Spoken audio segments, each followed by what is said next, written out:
नमस्कार, मैं श्यामगिरी। आप देख रहे हैं टीएफडी न्यूज 24। टीएफडी न्यूज 24 में आप सभी दर्शकों का स्वागत है।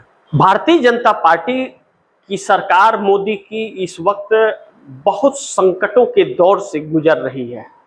मोदी की प्रधानमंत्री की कुर्सी कब जाएगी इस बात की गारंटी नहीं है, लेकिन संसद का मानसून सत्र अब खत्म होने की कगार पर है और मोदी सा चेहरा नहीं दिखा पाए हैं। अब कहा जा रहा है कि आरएसएस 100% मोदी का इस्तीफा ले लेगा, कुर्सी छीन लेगा। क्या होगा यह वक्त बताएगा, लेकिन बड़ी महत्वपूर्ण यह है कि इस देश के युवा छात्र जो आंदोलन किए थे और 20 तारीख को दिल्ली के जंतर मंतर पर जो आंदोलन हुआ और छात्र संसद के गेट तक पहुंच गए और छात्रों की सुनी नहीं गई। बाद में छात्रों ने जब दोबारा घेराव, संसद घेराव का, और उससे भी 20 तारीख से 4 गुना ज्यादा ताकत से घेरने की बात कही तो शिक्षा मंत्री धर्मेंद्र प्रधान का उस वक्त इस्तीफा हो गया।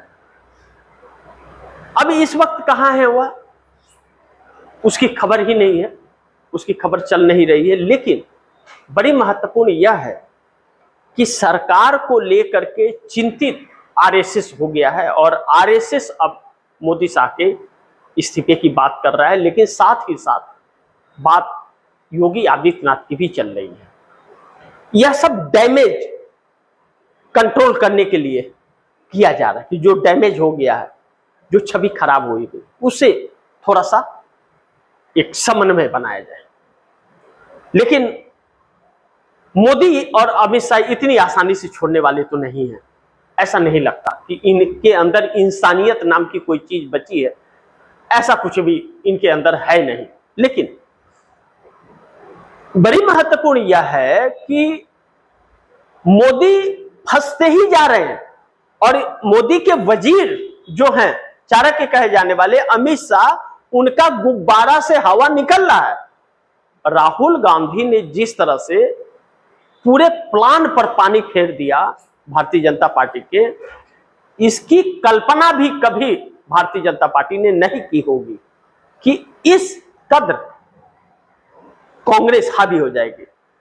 कांग्रेस को अलग थलग करने के लिए, राहुल गांधी को अलग थलग करने के लिए हर संभव प्रयास इंडिया गठबंधन को तोड़ने का किया गया और तोड़ा गया, लेकिन उसके बावजूद सफल नहीं हुई और कांग्रेस हावी रही।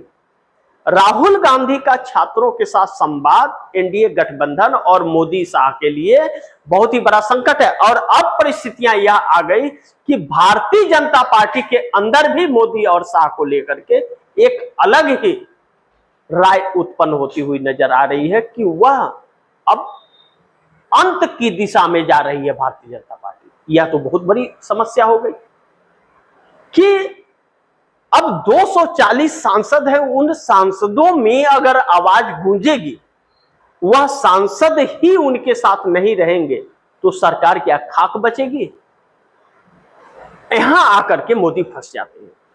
आरएसएस चिंतित है कि अगर इस तरह भाजपा का अंत होता गया तो सत्ता में आने में इतने वर्ष लग गए तो फिर किसी के सामने वोट नहीं मांग पाएंगे। यह चिंता एनडीए गठबंधन के नेताओं को और भारतीय जनता पार्टी के नेताओं के अंदर पैदा हो गया कि कैसे वोट मांगने जाएंगे जब सब कोई, युवा हो, महिला हो, पुरुष हो, सब खिलाफ ही हो जाएंगे तो वोट किससे मांगेंगे। तो फिर तो राजनीतिक अंत हो जाएगा। तब तो जब तक सत्ता तब तक मजे मार लो, उसके बाद में ठन ठन गोपाला।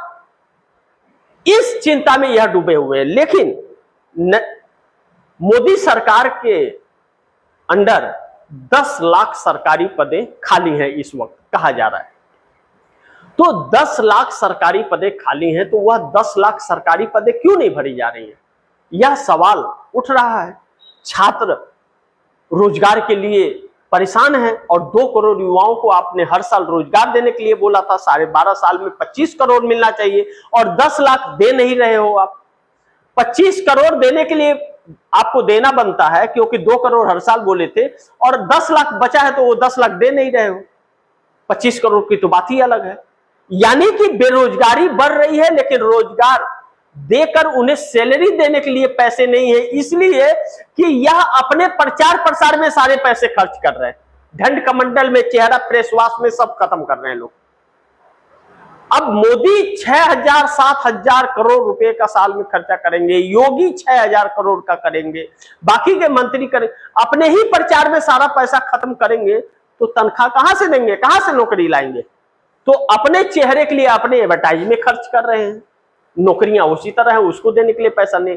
दूसरा बड़ी महत्वपूर्ण है कि जो रेवड़ी बांटी जा रही है कि महिलाओं को 2,000, एक किसानों को 2,000, ये क्या ना कि इनको 500, इनको 100, तो इसी में पैसे दे रहे हैं 10 रुपया और चुरा रहे हैं 50 रुपया और कमीशन 40 रुपया।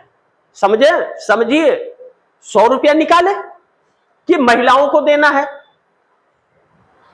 लाडली बहना योजना, पता नहीं क्या क्या बहना योजना, तो 10 रुपया महिलाओं को दिए, बोले कि आपका केवाईसी नहीं है, आपको नहीं मिलेगा, आपके अकाउंट में झोल है नहीं मिलेगा, आपके घर में बाइक है नहीं मिलेगा, आपके घर टीवी है नहीं मिलेगा आपको, और बोले थे देने के लिए, तो 10 रुपया महिलाओं को दे रहे हैं, 10 रुपया महिलाओं को दे रहे हैं, 50 रुपया नेता और अफसर खा जा रहे हैं, और 40% का कमीशन सरकार खा जा रही है, तो 100% तो खत्म ही हुए 100 रुपया, तो 90 रुपया तो इन्हीं लोगों के पास आ गए और 10 ही रुपया दिए, 100 में 10 लोगों को दिए।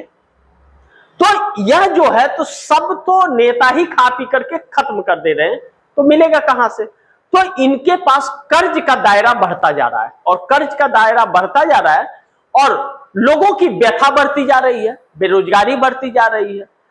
अब आवाज उठा रहे हैं तो दमन हो रहा है, पैलेट गन चल रहा है, AK-47 चल रहा है, लाठीचार्ज हो रहा है, बच्चियों के कपड़े फाड़े जा रहे हैं, अलग अलग तरह से प्रताड़ित किए जा रहे हैं, इलेक्ट्रिक शॉर्ट वाला लाठियां छुआई जा रही है, सब कुछ किया जा रहा है, लेकिन समस्या का समाधान नहीं दिया जा रहा, क्योंकि अपना घर बनना है।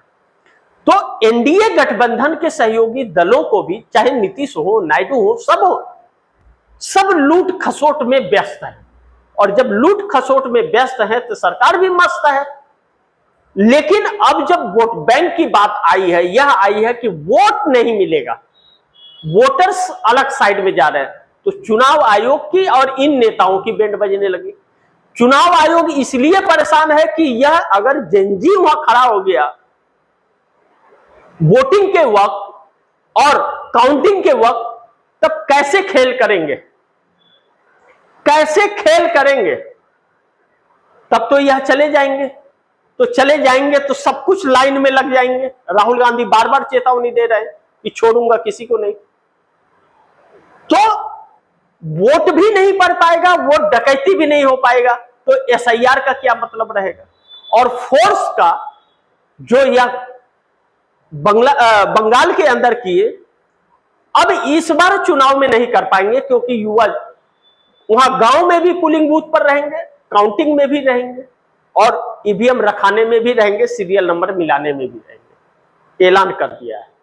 तो इन लोगों की दिक्कतें बढ़ने लगी हैं। यही दिक्कतें, डर इन लोगों को गलत कार्य और करने में मदद कर रहा है, और युवा अब किसी की सुन रहा है। एक बात आप दर्शकों को ध्यान रख लेना चाहिए, उस युवाओं को राहुल गांधी नेतृत्व नहीं कर रहे हैं, अभिजीत दीपके नहीं कर रहे, कोई उनका नेता नहीं है, वह सब अपने अपने भविष्य को लेकर के सड़क पर है और उतरने की बात कर रहे हैं।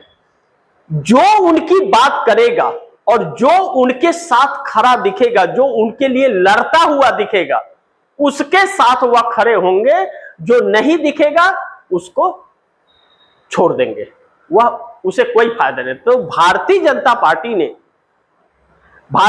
पार्टी ने जिस तरह से झारखंड के अंदर दंगा करा दिया, छात्रों के अंदर घुस के, अपने लोगों को घुसा के, बंगाल से 5-6 बस ला करके, और ABVP जो इसका छात्र संगठन है उसको ढुका करके जो हंगामा कराया, तो फिर प्रदर्शन करने लगी कि देखो राहुल गांधी की सरकार थोड़ी है, वहां इंडिया गठबंधन की सरकार है। राहुल गांधी ने स्टेटमेंट दिया, लाठीचार्ज नहीं होनी चाहिए, यह गलत है। जब तक शांतिपूर्ण प्रोटेस्ट हो रहा है तब तक लाठीचार्ज या कुछ भी नहीं करना चाहिए। लेकिन असामाजिक तत्व कर रहे हैं तो ठीक है। तो इसका जवाब भी सरकार ने दिया, प्रशासन ने भी दिया, गिरफ्तार भी भारतीय जनता पार्टी के लोग हुए हुड़दंग करते हुए। तो भारतीय जनता पार्टी इस पर तो नहीं बोल रही है, लेकिन राहुल गांधी ने तो जवाब दे दिया। अमित शाह ने जवाब 20 जुलाई को जो बच्चों पर पैलेट गन चलाया, AK-47 चलाया, क्यों नहीं दिया? इसका जवाब मांगा जा रहा है। और अमित शाह के इस्तीफे के बगैर बात नहीं बनेगी और मोदी की कुर्सी RSS छीन लेगा। नीतीश नायडू हाथ मलते रह जाएंगे। इतना ऐसा ना हो जाए, इतनी देर ना हो जाए नीतीश नायडू को कि तब पछताए होते हैं कि जब चिड़िया चुन गई खेत। बाद में सरकार का साथ भी, मोदी का साथ छोड़ भी दे चंद्रबाबू नायडू, तो भी कोई फर्क नहीं पड़ेगा। चुनाव हार जाएंगे और हार गए तो चंद्रबाबू नायडू की राजनीति खत्म हो जाएगी, नीतीश कुमार की पूरी पार्टी खत्म हो जाएगी। देखना यह है कि सद्बुद्धि भगवान इन नेताओं को कब देते हैं। लेकिन देश इस वक्त जाग गया है, युवा रण संभाल लिया है। बाकी आप दर्शकों की क्या राय है और आपके क्या सुझाव है, कमेंट बॉक्स में जरूर दीजिएगा। इस खबर को ज्यादा से ज्यादा शेयर कीजिएगा, अपने दोस्तों को भी कहिएगा आगे शेयर करें। और आपने TFD News 24 को सब्सक्राइब नहीं किया, सब्सक्राइब कर लीजिए, अपने दोस्तों को भी कहिएगा सब्सक्राइब करें। मिलते हैं अगली खबर के साथ, तब तक के लिए नमस्कार।